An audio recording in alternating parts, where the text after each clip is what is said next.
I will not say who I am.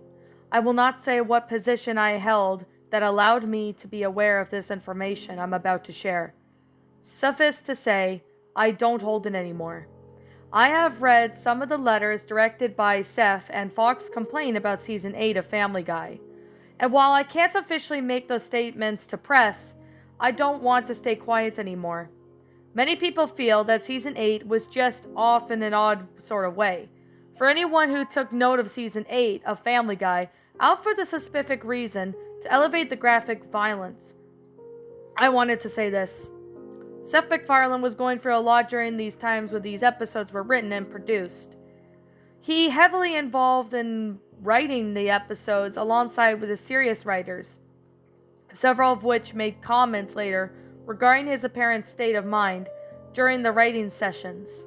However, most recently, when looking at for the corroborators, my ex-coworkers denied Seth being involved as he was, as well as Steve, who I explained a bit. A number of scenes did generate a good and certain amount of negative viewer response. Peter's head getting crushed between two logs, for instance.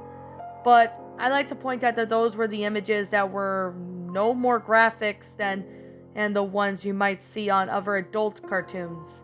In addition, there have been blood and gore in the series before, typically just more spread out over the season.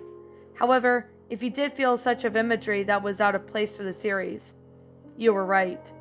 Editors nearly cut 2 hours of animated gore, violence, and sexual content from season 8, as well as rejected 3 proposed episodes featuring the character Quagmire stalking, capturing, violating, and finally killing a woman who he keeps for several days alive in his basement.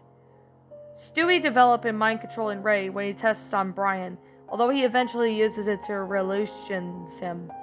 Lois becoming pregnant after cheating on Peter in a threesome with friends from college, confesses him and they argue about what to do with the pregnancy.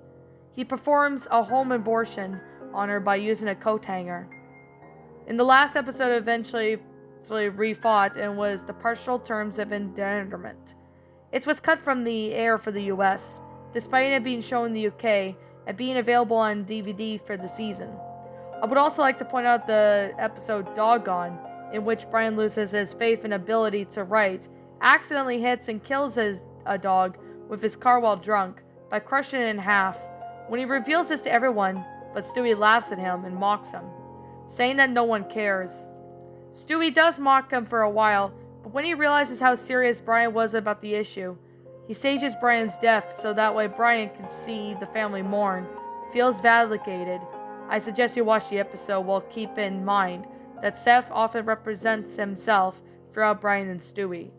In this particular episode, I also believe various dogs and reactions of the environment reflect on Seth's emotions. Early on, when I asked Seth about it, why, he seems to be empathizing his use of Brian and Stewie.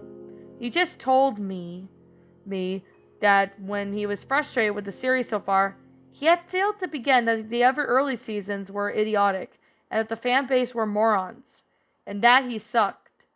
His name would always be associated with Family Guy. He also told me that him bringing someone to help mature the material, he mentioned having worked briefly on them with the man before. The stressed, slightly maniac tone of season 8 accumulates in Brian and Stewie. In the most serious episode of the entire series, there were no cutaways of the titular characters behave in a way that seems to show them as displayed forms. Again, the episode is heavily censored and altered. The original script for the scene in which Brian eats Stewie's stool and is shown, but not implied. Brian considers taking his own life because he feels that he has no purpose, and Stewie saves him with their friendship. Following the episode, the tone even outs, and even things return to more or less normal for the series. There was nothing particularly occult or metaphorical regarding the circumstances around making of Season 8. None of the writers or animators went insane. There were no mysterious deaths or possessions. None of that. For those who are looking for a twist or a reason, I will say this. While Seth usually seemed to be tired of outside of working, he did his best to keep up with the appearances at the major events and gatherings. However, It was said that he would often look sicker than more listless in the presence of his conduct. I assumed that this man Seth had mentioned earlier to me later on. I was reluctant to say no to suggestions as a consult, whom I call Steve. Made from whatever, for I gathered, he didn't really start making suggestions during the sessions until around episode 3.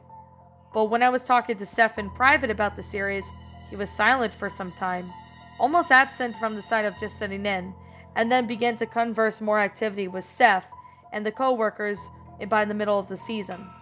For a while, those who had to deal with Steve usually had been some irritated or perturbed by his presence. He did have some connections. Dwayne Johnson's brief appearance in episode 10, Big Man on a Hippocampus, was attributed to Steve. And I was told by Mr. Johnson, when jokingly asked by one of the crew set about how he got asked to do the scene, commented that he was only there as he owed a favor to Steve. He acted uncomfortable at the time, and even during the filming short, it was done in one take and was not asked to do it for a second time. From what I have heard, Steve was present and seemed pleased by the fact that Mr. Johnson was visibly uneasy. During one session, the second time I saw him in person, I did question Steve directly about his suggested plot, and when he turned to look at me, I was genuinely scared. I had no idea why. He had never once had threatened, swore, or possibility or personally violent move. I suppose that there was a series of ideas regarding violence and gore that had pitched to Seth. Should mention that when the others did the protest the suggested violence, Steve would typically switch with sexual themes, racism, mental illness, or just withdraw altogether until he could work with one of his themes again. The pitch I was concerned about was the running gag. The question I was asked along the lines of, I think what we're doing may be too much for the episode, April and Quahog. Blood is okay once or twice in the episode, but showing the man dying over and over might be a bit too much. The gag being pitched was Peter, at a bit various points in the episode, runs over the same man who is, despite being the whole and alive of every encounter, is increasingly mauled to every instance, with a deaf reoccurring character running over and screaming at the man that the man was dead. Seth was accompanied by the writing sessions for episode 17, and he was much more energetic than I'd seen him in months. He was more celebratory, and it showed that he picked some of his favorite musical numbers from the series, cut or not, for the end of the episode, the plot of which it seemed to have been a symbol for his own self-redemption.